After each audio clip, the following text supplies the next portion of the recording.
everyone, and welcome to the second episode of Career Connections. We have another very special guest joining us today. So before we begin, can you give us a brief description of your job? I will try as brief as I can be.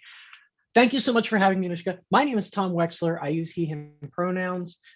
Many of you in the First Tech Challenge community will know me as one of the Masters of Ceremony in Pennsylvania and for World Championships.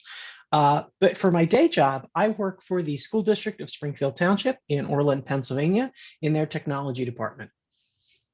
So that entails everything from helping users with Chromebooks, replacing things for students and teachers, all the way up to running special events like our graduation ceremony, acting as a producer behind the scenes for AV, large-scale projects like copier replacements.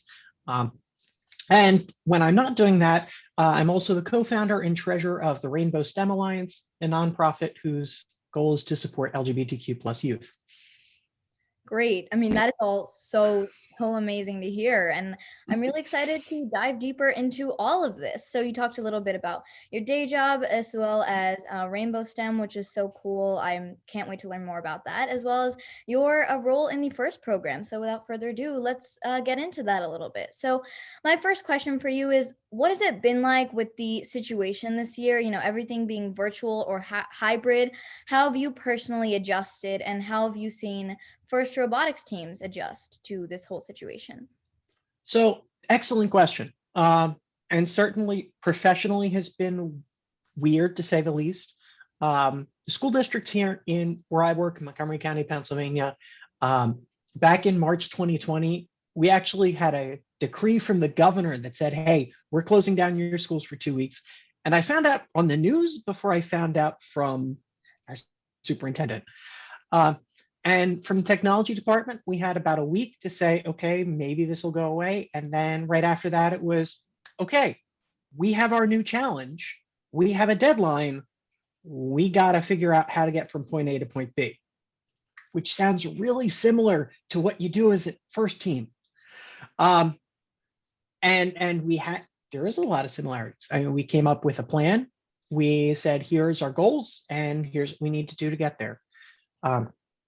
And we've certainly seen a lot more reliance on technology because it's acted as that buffer to help bridge the gap between what you can't do in person, as you would understand, as anybody who's a student knows very well, and the frustrations when Zoom doesn't work, or your Chromebook doesn't work. So we're the people behind the scenes to help make sure that it doesn't happen in the first place. To help make sure that things just work so that teachers and students can focus on education and learning. In that sense, it's very similar to like what a lot of teams do, is that, you know, things happen, robots break in a match, you can scout all you want to understand what the things that may happen are, and then you're going to have something break in a match that you've never seen before. And you have to figure out, okay, how do we get this ready? How do we continue to plan? Some of that it's a lot of the same things that I do in my job. Doing your research, understanding how things work, knowing who your mentors are and what resources you have at your disposal to be able to go to. And then turning around and, you know, once you do something, figuring out, okay, did it work? Did it not work? And also documenting it.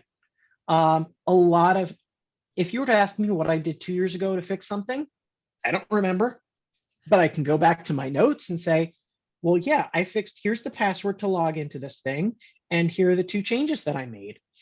And similar to strong engineering notebooks that allow teams to look at, here's how you did things in the past. As for first teams, in First Tech Challenge and First Robotics Competition, I appreciate the strong effort that FIRST and its program partners have put in to allow students to continue to push the boundaries of what technology can do and what they can do mechanically, engineering-wise, and continue to challenge students.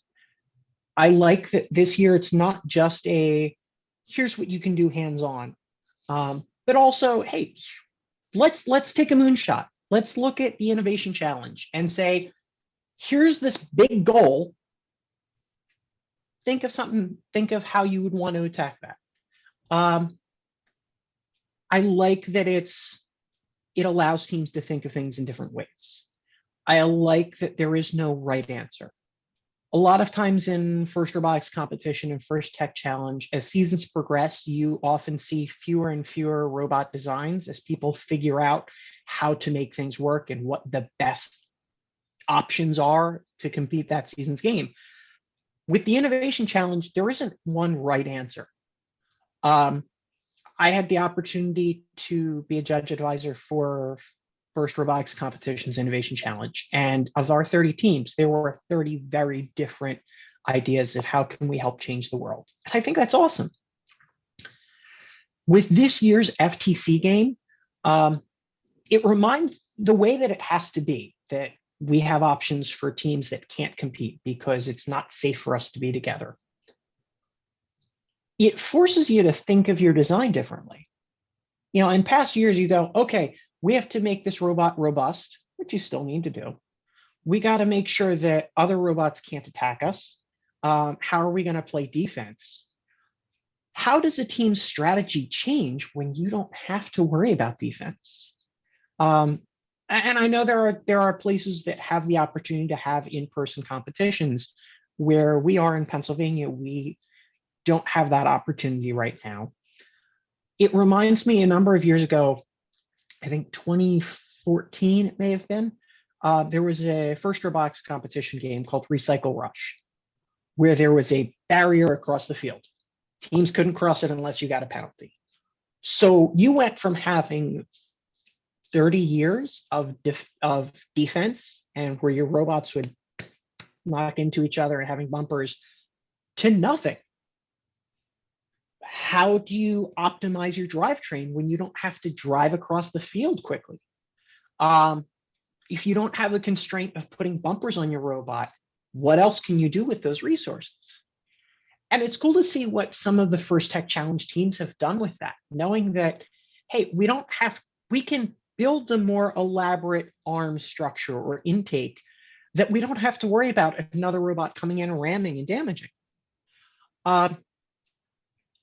So I appreciate that it gives teams a chance to go, well, we have a chance to do something differently. Let's try it. And it's not an opportunity that comes every time. So a lot of teams go, we've got this drivetrain, it works. That's the drivetrain we're always going to use. You know, and occasionally you get we're going to try swerve drive this year. We're going to try omni drive, tank drive. I think that has been a plus to this season, to allow teams to think in different ways where they may not have had the time or the opportunities to do so before. Right. I mean, that's such an amazing way to look at it, really, because although there's a lot that was limited this year because of the situation, I mean, you're completely right. And I've never thought about it this way, that it gives us an opportunity to think about so much more. And, like mistakes happen along the way, same as, it was last year and the year before that. But there's so much room to grow. And this year has, I know, taught our team and so many other teams just a lot about this season. So, yeah, that's great. And what's cool too is like the things that you've done with the RoboCorns, that's not going to go away. Next year you're not going to say, okay, we forget that this season ever happened. We're going to go back to the same way we've done things. No, you continue to grow on your experiences. And that's such as true in any team. That's true in life too. And that's one of the secrets about FIRST, that no, it's here's the robots, here's the cool stuff, and we're actually going to teach you things as well. That's one of the things I love about this program is every team is the summation of their experiences and uses every single interaction to continue to grow. And that's this season. It's very different. It's a different challenge in so many meanings of the word. So how are you going to grow from that? And it's cool to see what the teams have done so far, and I look forward to seeing what they will continue to do. Exactly. Yeah. I mean, there is so much that's different about this year, but like we've been saying there's a lot of room to grow. So we've been talking about FIRST and FTC. So switching gears for a minute here. I know you mentioned a little bit about what you do outside of FIRST, your Hmm? everyday job. So could you explain kind of what the day-to-day work for you is in your field? No, I can't. I can't because it continually changes. Um, but I certainly will try. So working in a school, so there's working in IT, and then there's working in a school district IT. Um, there's a lot of commonalities. Um, Within the technology department, what we do is we make sure that the end user devices work.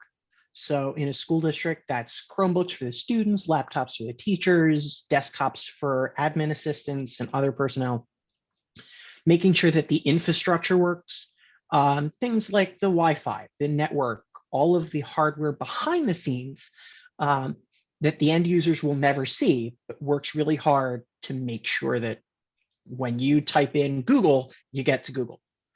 Um, Things that help protect our network too, like everything from antivirus software to firewalls, content filters, uh, and then there are the and also phones, both cell phones and desk phones, and all of the backend systems to help make that run. Some of my job is also planning, knowing that here we are today in 2021. We have this piece of equipment that's 3, 4, 5 years old that we're going to need to replace. What do we need to replace it with? Uh, what are we going to need 5 years down the line? Helping plan for that and saying, hey, this is what's currently in the world. Here's what your need is. Here's what I'm going to recommend is the best thing, and making sure that when it comes in, it works. And then there's also special projects, things that happen annually. Um, it can be everything from cleaning projectors in classrooms, taking a can of compressed air and clearing it out. Special things like our music concerts when they come in, running the soundboard and lights and recording it and putting it on our cable station. So the video editing process and making it available to certain things on YouTube. And that's one of the things, honestly, I love about my job is that no 2 days are the same. I've been with the school district now 12 years. And in that time, not only has technology evolved, but how our district has used it.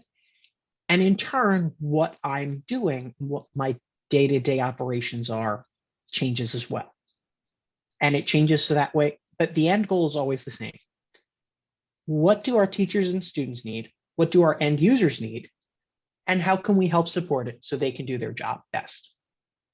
Yeah, well, it certainly sounds to me, especially since so much is virtual this year, that you're making someone's day better every single day, which is awesome. I often like to say that I'm doing my job if you don't notice me. That's such a cool way to really look at what you do. And I talked about this briefly in the first episode of Career Connections, by the way. Those of you watching, check that out if you haven't already. But a lot of what we do in robotics every day is actually applied to fields like yours. So Yeah. do you see any like software or anything that we do in FTC that could maybe be used on a larger scale in a job that's similar to yours? Oh gosh, yeah. Um, and so I will say, so I'm an alum of First. Yeah. Um, Now I was on a first team and graduated high school in 2004. The technology has changed a lot since then. Um, there are certainly, as I mentioned before, there's a lot of concepts I think that apply. Um, the engineering notebook, which I didn't know about as a student, I learned about from volunteering with First Tech Challenge and went, this makes a lot of sense. Um, Being able to document so I can go back later and say, here's exactly how I did this, is hugely helpful. Within First Tech Challenge, the biggest thing that I see that carries over is the control system and how everything connects. So in First Tech Challenge, we use Wi-Fi Direct, the two cell phones that operate on 802.11 to be able to talk to one another. And whenever you get to a competition, that somebody will say, okay, here's the frequencies you're allowed to use.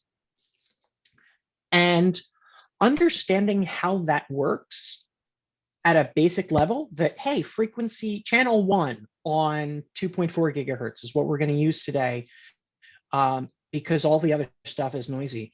So that, for me, is the biggest, the engineering notebook and how Wi-Fi frequencies work is the biggest direct connection. One of the other things too that I use all the time is troubleshooting. You get your robot back from the field. Something didn't work. Something's broken. Who knows how to fix it? What's broken? Where are the parts? That's any mechanism. It can be a heating ventilation unit. It can be a computer. It can be a camera. It can be a telephone. The same troubleshooting process is figuring out what's broken, how to fix it, how do you make sure it doesn't break in the future. Those are skills that I use daily. And every time I see a team doing something new and innovative, I go, I'm going to have to remember that and bring it back with me to work. Yeah, I mean, it's so cool how much you can learn from, robotics teams, and those example connections are really cool. I mean, I've really such two different things can really just connect in like the most unexpected ways, just like you said. So my final question for you is, what is your favorite aspect of being a part of the first program? And I know there are probably many, and we've touched on a few, but if you had to choose one aspect that stands out to you that just really is amazing and inspiring to you as being a part of First? The most inspiring thing, and this is going to sound like a cheesy answer, and it is a little bit, is seeing students succeed. Because success means something different to everyone, right? Right. For some teams, it's getting your robot on the field and seeing it move, because it's never done that before. And you were putting wheels on it 5 minutes before. For some people, it's having a really great judges interview and the feeling of seeing that excitement when they come out and be like, yeah, the judges asked me about this thing I worked really hard on, and I'm excited I got to talk about it. Mm-hmm. For some people, it's seeing the branding that they get with the teams. Like, hey, I had this really cool idea for this top hat with a unicorn coming out from it. And we got everybody on the drive team wearing it. And hey, that crazy MC wore our hat too, and I loved it. That's success for some people. For some, it's the hardware, because winning an award is a validation that what I've done is really cool. And success means so many different things to so many people. But in the First Tech Challenge and all the programs give people different opportunities to succeed. And that moment where somebody gets it, that they've worked hard and their thing works, whatever their thing is, the engineering notebook, the robot, the coding, the branding, the design, the outreach, the thing that they're excited about in the community, that's what fuels me. Seeing people excited and seeing the success of it all. That I think is where First is amazing. Because it's not just a robot. Mm-hmm. Like, there are so many things people can succeed in and take that and apply it to wherever they may end up in life. Yeah, that is, amazing. That means so much to me and my team, and I'm sure FTC teams who are watching this, and this really, connects to even people who may not be doing FTC, maybe even FLL teams, or someone who is maybe interested in going into robotics. There's so much that is just so cool about it, and so many opportunities to really dive into. So it was so great to hear everything that you had to say about this, and I just want to thank you so much for joining me today. You know that I love talking about robots. I love talking about First. So thank you so much for having me. It was a blast. Of course. Your everything that you had to say was just amazing to hear. So thank you so much. And thank you everyone for watching, and we will see you on the next episode of Career Connections.